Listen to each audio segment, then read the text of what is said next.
So what are some other things you can do for contractile tissues? Okay, so now we're getting into the biceps tendon. Those other ones were for like rotator cuff, or more specifically probably supraspinatus. All right, so then what's stuff for biceps tendon? We're talking more specifically about the long head of the biceps tendon. What's the action of that muscle, or muscle tendon? It crosses the shoulder, right? So we're looking at shoulder movement, shoulder flexion, elbow flexion. Okay? So I want you to try to push your arm forward into my hand. I'm looking for pain in this area here. And I can do it in different methods. Okay, that's just a straight active resisted contraction. I could try it in this position here. Because as we move, basically what we're doing is the tendon's staying where it is, and I'm moving the humerus, so different parts of the tendon are being strained. So you can try it in this position, you can try it in this position. You can say, I'm going to press your arm down, you resist, but let me overpower you so the arm moves back. Press harder. Okay, and then now press forward. So I'm working the muscle in concentric and eccentric contractions, trying to assess the tendon as it moves in different positions. All right, then what's another one for biceps? What's up? All right. So what we're going to do is the patient is going to try to, you ask the patient to try to move their arm out like this, or their forearm. So ask, like, try to move your hand like you're trying to hitchhike. Oh. So move out like that. Okay, and then I'm going to extend the elbow at the same time. Okay, so you're just asking them to try to do this, and you're not going to let them. You're going to try to turn your palm up and move your thumb out, and I'm not going to let you. This way over Oh, the here. other way. Yeah, and I'm going to extend the wrist at the same time. Actually, you can do it by pressing here or palpating. And what am I looking for here? The biceps tendon.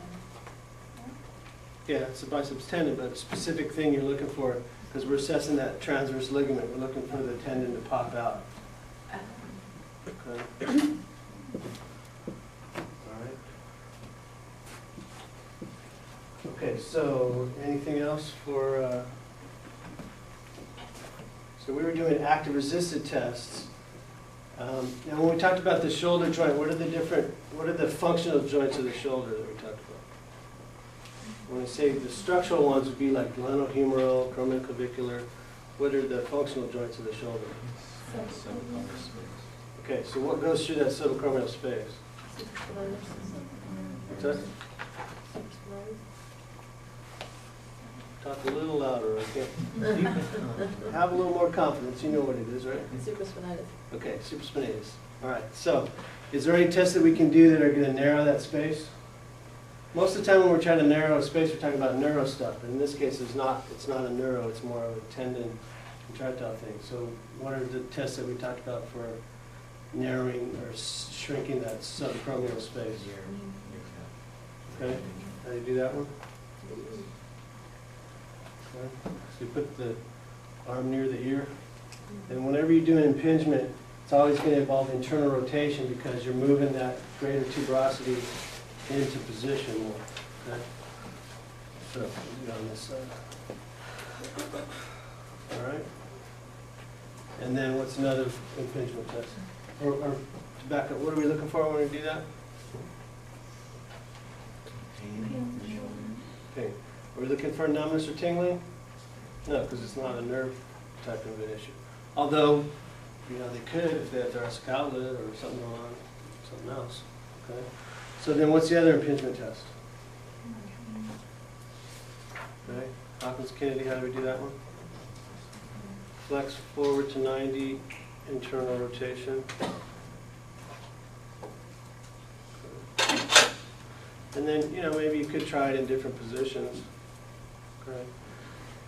And what types of history are people going to talk about when they talk about when you're going to use an impingement syndrome type of a test? They're going to have repetitive, you know, it could be rotator cuff tear. Again, we talked about it's a whole spectrum of different conditions. It starts from one part of the spectrum to the other. It could be rotator cuff problems. It could be, you know, repetitive throwing, repetitive motion, working overhead a lot.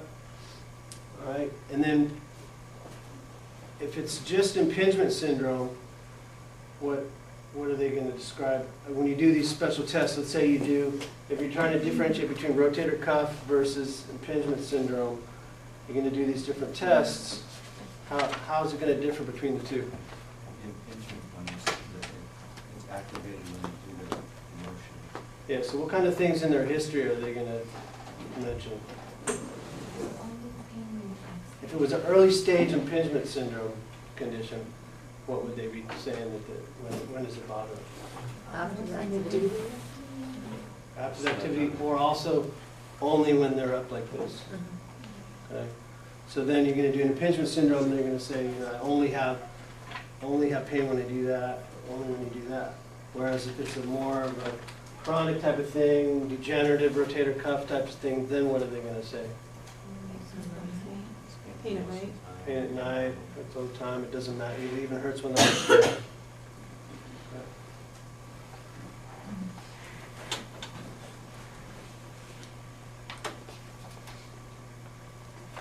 All right, now I want to see if anybody's paying attention. Is there any other ones that we didn't talk about for the shoulder traumatic injury?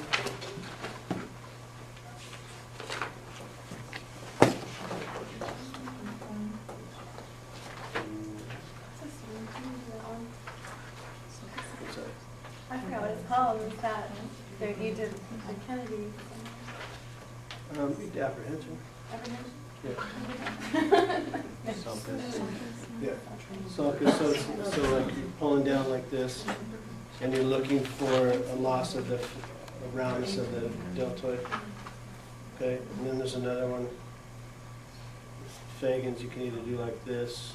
If I was in this position, you could do it that way, or if I was higher up, I could do it this way. Again, you're just looking for instability or movement in the shoulder.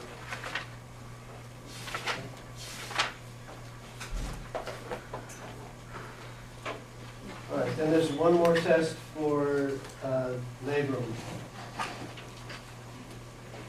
Remember what that one is? Okay. So that is for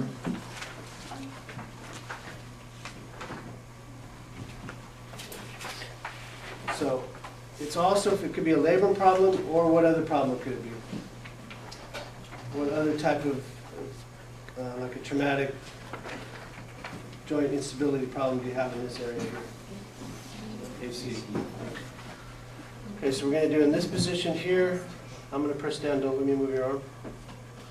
Okay, so they're going to have pain in this position inside the shoulder joint, and you're going to be palpating there. You want to assess and make sure it's not in the AC joint.